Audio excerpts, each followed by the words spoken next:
Welcome into another episode of Locked On Phillies. In today's episode, we're discussing the Phils getting the sweep at the Tampa Bay Rays and Nick Castellanos getting his sweet revenge for Tuesday night when he was hit intentionally. A lot of stuff to get into on today's episode.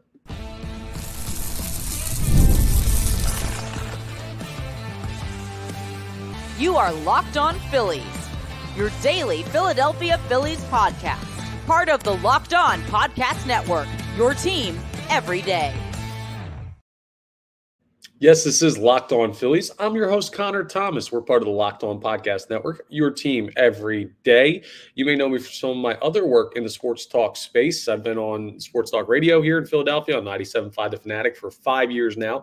This is my third year as a credentialed Philadelphia Phillies media member, and this is my third year as the host of Locked On Phillies.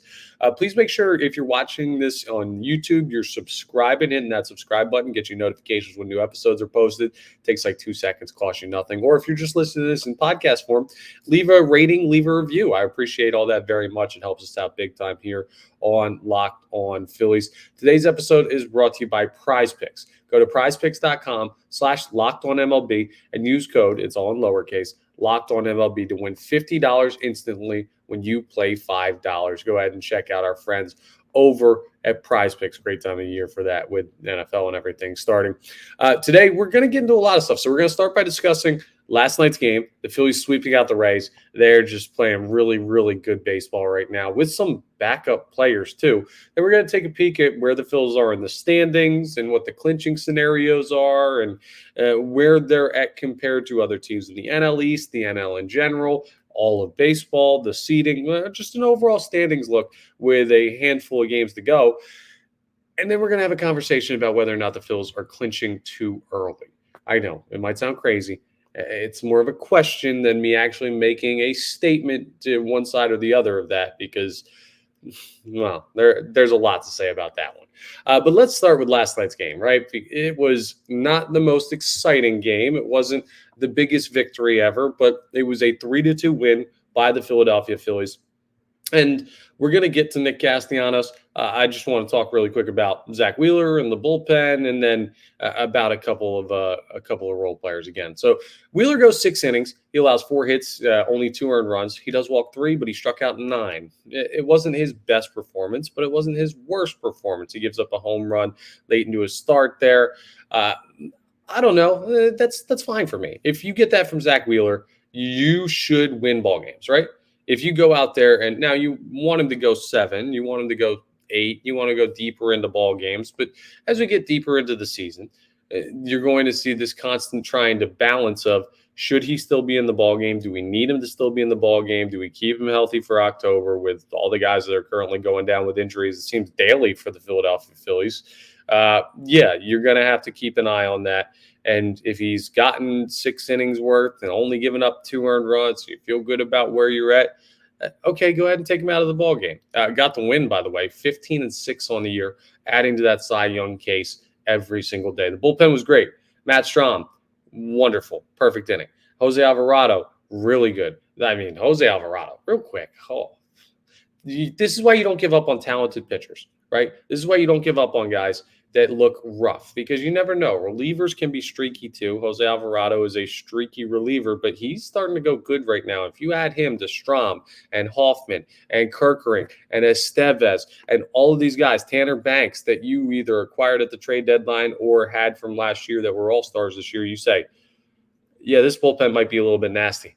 I don't really know how you beat this Phillies team if they get to the bullpen with a lead or even at like a sizable lead. Oh, it's over. So that's good to see. Estevez goes ahead and locks down the save, his 25th on the year. All of that is well and good. So a nice, strong night from the pitching staff to hold Tampa Bay to 5 hits and only 2 runs. Now, the Phillies were held to only 5 hits and 3 runs, so it's not like they had an offensive explosion. Bryce Harper went 0 for 4. Now he's been hot lately, so that's okay. Bryce is not 0 for 4 in the leadoff spot. He had to get bumped up there with Kyle Schwarber getting scratched from the lineup, so we'll keep an eye on the elbow thing for Kyle Schwarber. I think it was just like get him a day or two because he was initially in the lineup when the graphic was tweeted out on Phillies Twitter, and then they removed him after. That says he's close. You have an off day today. You play the Mets starting tomorrow. I'd expect Kyle Schwarber to be in the leadoff spot tomorrow to start that series against the Mets. And hey, we'll see if maybe like JT Realmuto is back in. Maybe. We'll take a peek. Right now, you were a little bit hamstrung last night, and you had some guys not have their best nights at the plate. Brandon Marsh 1 for 4, Weston Wilson 1 for 2, and Johan Rojas 1 for 3 were the only other guys with hits. Besides this guy that we're going to talk about. Because Nick Castellanos, I mean, you're amazing in so many different ways. Like, was there any doubt that Nick Castellanos was going to go yard yesterday? The 8th inning on Tuesday, he gets hit by Edwin Uceta. He throws the bat down, starts jawing with the guy. Bryce Harper comes sprinting in from second base. He's yelling too. Nick Castellanos was clearly worked up, called it like how his 2-year-old acts when he tells him he can't have dessert, which is it's a great line from Nick Castellanos. And this is the fire that we knew he played with sometimes, and he's not afraid of confrontation. Nicky C is not, and he's also a good enough baseball player to make it hurt. If you annoy him, if you tick him off, he's going to want to come back and get you the next day, and he flat out did it. It was it's awesome when you see stuff like that, right? And that's just so sports. That's how I see a player. Maybe I read too much into these moments, but that's how I look at players that I don't have to worry about, right? When something happens to them, when they face direct individual adversity or trash talk or anything, you look at how they respond. For example, Bryce Harper last year in the postseason, when he gets doubled off to end that game down in Atlanta by Michael Harris, an incredible play, and then Orlando Arcia opens his big stupid mouth and says something about attaboy Harper, and then the next game, I should say, Harper goes yard twice at Citizens Bank Park and stares down Orlando Arcia. That's a dude that's a dog. That's a guy that when you're going to talk trash to him, you're going to say something to him. When you call him overrated from the stands, he's going to go yard on your team. That's just what he does.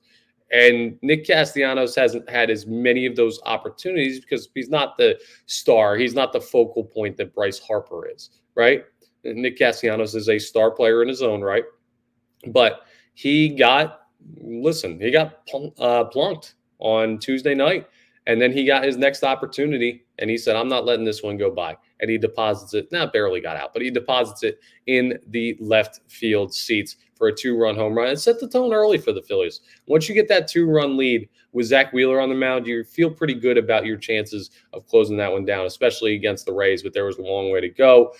You had to have a Cody Clemens infield hit for the game-winning RBI in the middle innings of this one. So, again, depth shown off. Aramis Garcia, who was catching in the game, threw out a big-time base runner. Caballero tries to take second in the 9th inning with 1 out, and he gets him. That would have been the tying run, would have been on second base. So a single probably would have tied the game. And he hoses him. Carlos Estevez makes a good pitch for him to throw on. There was a lot of stuff that happened in this game, but Nick Castellanos was the guy that you looked at and said, all right, buddy, you're ticked off about yesterday? Go show it. Do something special. Been a good, consistent, well, I wouldn't say consistent, but you've been a pretty darn good hitter for us this year. And you were starting to go into a little bit of a slump there for a second. Maybe this wakes him up. Maybe this zones him in. Remember, this is a guy that has said sometimes it's hard to focus all the time during the regular season with 162 baseball games, standing out there in the outfield. Sometimes you don't zone in as much, but I lock in the postseason. Well, guess what, folks? When you're in a pennant race, when you're in an NL East divisional race, when you're looking for the top seed in the National League, this is time to start zoning in. And Nick Castellanos did that. And, of course, we also know Nick Castellanos and this weird witchcraft about him that's he picks very interesting times to hit home runs. Yeah, well, was there any doubt on that front either? I don't know, man. That dude is there will be studies done one day on Nick Castellanos and the timing of his home runs. It's inexplainable at this point. I'm so glad. I would almost give him a lifetime contract just to be able to talk about this, just to be able to watch this for the rest of his career. No, they're not going to, because that's dumb. But I can't even explain it. I don't think anyone could explain it. The timing of Nick Castellanos home runs does not abide by the law of nature. It makes me wonder if he could just go yard every single time, but he just chooses the times where it would fit that narrative the best. I don't know. I'm not getting too deep into it. You guys know what you saw yesterday. You guys know what happened. It was a good win for the Philadelphia Phillies, and the sweep is huge because it brings their magic number down to 9. They start 3 games with the Mets tomorrow. They have the off day today, like I said. So you have a chance to knock that down 2 games, or I guess 2 numbers apiece for every game you can win against the Mets. It could be 7, could be 5, could be 3 when everything's all said and done. How good does that sound? Magic number of 3 in mid-September? It's on the board. I mean, it's possible, but the Phils sweep out the Rays. They serve some poetic justice for the Rays being losers and hitting Nick Castellanos on Tuesday night. And this team is just absolutely rolling right now, even though they don't have their best guys. So that's a great sign. And we'll go ahead and take a look at another great sign, where they're at in the standings and where they've been in the standings and how other teams seem to be not struggling, but leaving the door very open for the Phillies to accomplish everything they could have possibly wanted to accomplish. We'll discuss that coming up as we continue Locked On Phillies. But let's talk about Prize Picks first. Prize Picks is America's #1 daily fantasy sports app with over 5 million active members. Prize Picks is the easiest and most exciting way to play daily fantasy sports. Unlike other apps, on Prize Picks, it's just you against the numbers. It's not like you set this lineup and then Joey down the street sets a better lineup and you're just out of luck, no matter if yours was good or not. No, you get it, you win it. That's how Prize Picks work. So all you do is pick more or less on 2 to 6 player stat projections. You watch the winnings roll in. Tonight, week 2 of football season gets going in the pro ranks. Big game, Miami, Buffalo. A lot of points scored in that one, a lot of yards scored or gained in that one, I would imagine, with guys like Josh Allen and Tua Tagovailoa under center and Tyreek Hill running around out there. Go ahead and take a peek at that and see if you like some numbers on some of the players tonight in the football action. You can also do baseball if you're going to watch some games that are not the Philadelphia Phillies because they have the off day. You can check in on the number of hits and home runs and strikeouts and all that great stuff. It takes a minute to put a lineup together. It's that quick. It's that easy. You can make a good amount of money. And you download the Prize Picks app today. You can use code LOCKEDONMLB and get $50 instantly when you play $5. That's code LOCKEDONMLB on Prize Picks to get $50 instantly when you play $5. You don't even need to win to receive the $50 bonus. It's guaranteed. From Prize Picks, our friends over at Prize Picks, I love them. Run your game.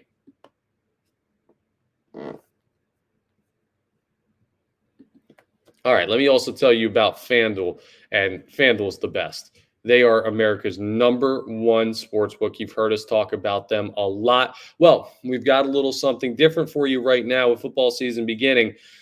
Now through September 22nd, all FanDuel customers can bet $5, and what will happen is you'll get a 3-week free trial of NFL Sunday Ticket from YouTube and YouTube TV.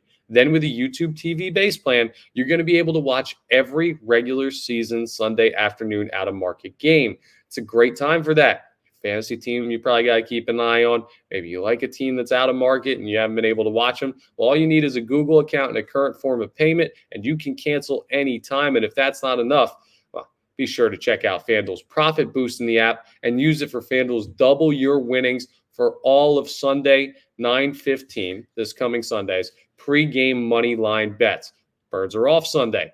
You're just going to be hanging around watching football. Go ahead and take advantage of it. Profit Boost will be live starting Thursday, 9/12. View your account page now to learn more about your boost and check out FanDuel, America's #1 sportsbook. All right, it's standings time. We'd like to do these little check-ins on the Major League Baseball standings in general on off days. Now's a perfect time to do that because the Phillies are on an off day. Now, just taking a look at their schedule the rest of the way real quick. They're off today, preparing for a 3-game series with the Mets. Next week, they play every day. The week after that, the final week of the season, they have Thursday off. So they only have, after today, 1 more off day for the remainder of the season. Do you see why it's so important that they find their way to a bye with Kyle Schwarber, JT Realmuto, Alec Bohm, Edmundo Sosa, Austin Hayes, all currently banged up? Yeah, it's going to be pretty important for them to get the rest that they can get. And we'll talk about clinching scenarios in the final segment. But that shows you how close we are to this being done, right? One more off day the rest of the year. That's the final stretch. It's the final countdown, as Europe once sang. Was that Europe? I think so. I think my band knowledge is solid. Anyway, let's get to the standings instead of me rambling about rock bands from the 80s and 90s. The Phillies still have the best record in baseball. They're at 88-58. That's a game up on the Dodgers. Now, technically 2 games because they have that tiebreaker over LA due to winning 5 of the 6 games they faced them in the regular season.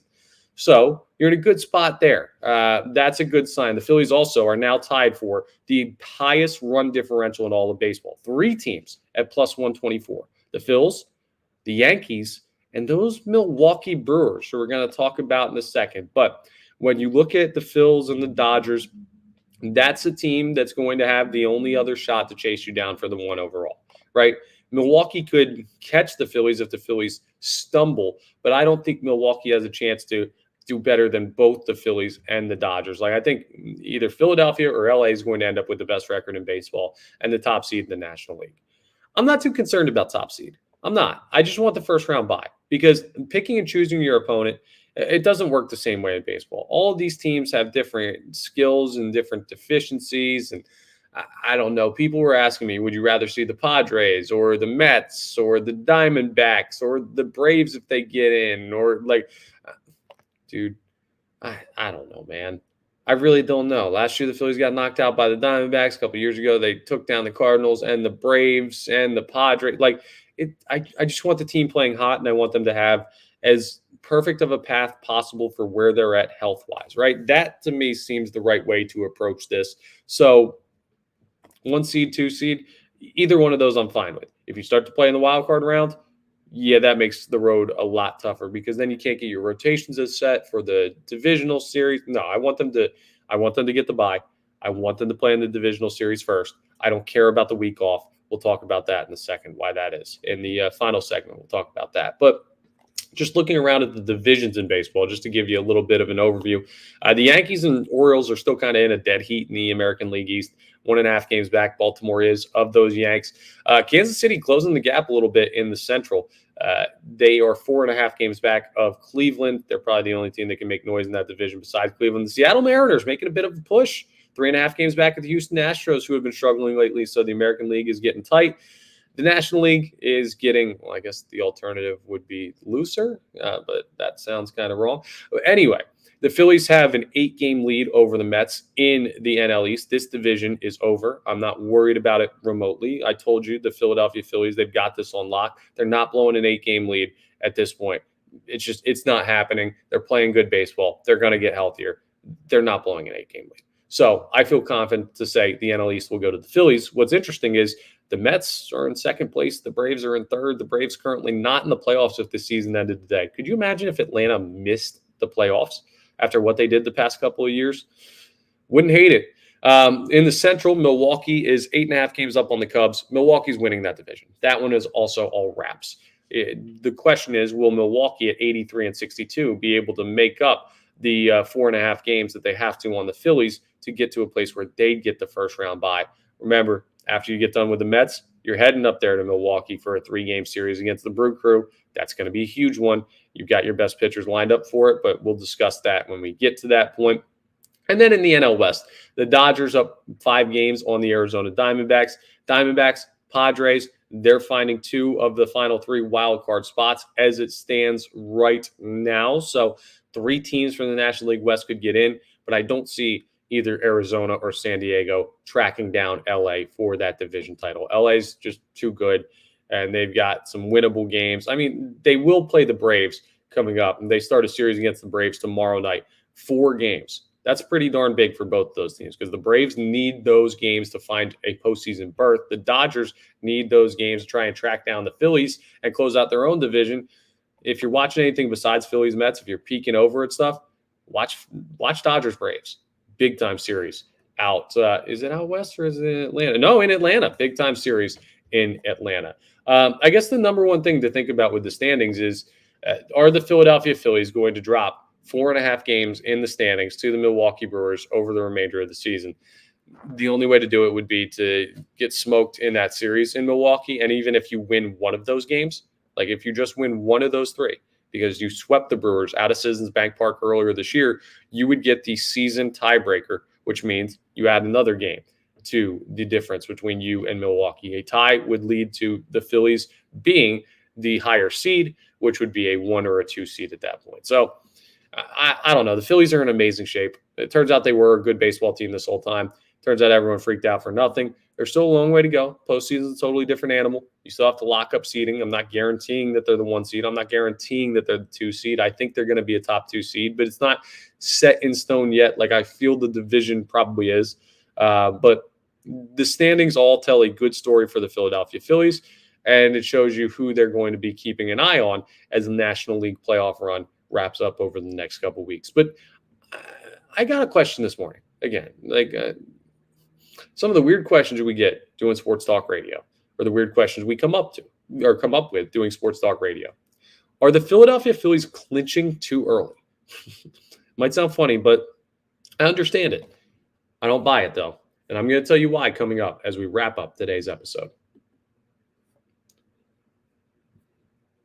Let's talk about tonal. You try to get workouts in? Well, for those of us who thrive on getting stuff done, including workouts, every moment counts. That's why you need Tonal, the smart strength training system that takes the guesswork out of working out so you can make sure you're making the most of every rep. When life gets busy, fitting in a workout can be stressful. And with Tonal, you can get efficient workouts personalized just for you and are available with the amount of time you have. So Tonal is the world's smartest and most effective strength training system that helps get you stronger. It's powered by AI, so Tonal learns with every rep so it can deliver workouts personalized just for you.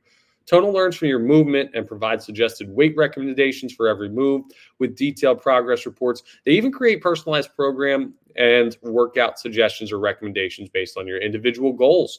They got all of that stuff. It's like having a personal trainer at home with you with Tonal. And unlike traditional gym equipment, Tonal uses adaptive digital weight to advance your training techniques the right way. From professional athletes to the mom of 3, Tonal's trusted by thousands who have become the strongest version of themselves. And right now, Tonal is offering our listeners $200 off your Tonal purchase with promo code LOCKEDONMLB. And that's Tonal.com, and use promo code LOCKEDONMLB for $200 off your purchase. One more time, Tonal.com, promo code LOCKEDONMLB for $200 off your purchase. All right, so this question was once again posed by my wonderful coworker, John Kincaid, he comes up with amazing topics and questions. Sometimes I think they're crazy. Sometimes I think, oh, that is crazy, but I understand why you're asking it. So let me explain why I think it's crazy. And this was one of those moments. This is always kind of a funny little conversation that pops up for great teams. It's a good conversation to have because it normally means your team is in a really good spot. The "are they clinching too soon" conversation. And let me say, first of all, I get it. We have seen in the past couple of years in the postseason, teams that get that top seed or the top 2 seeds and have that week off between the NLDS and the end of the season while the wild card rounds are played come out flat, right? We've seen it with Atlanta. We've seen it with the Dodgers. We didn't see it with Houston on the other side of the bracket, but we've seen it with a bunch of teams over the past couple of years that are in those top 2 spots. Now, it wouldn't be a bunch of teams. It would be, I guess, 8 teams with 2 on each side. The sample size isn't huge, which is part of the reason that I don't worry about it, but it's a fair concern, right?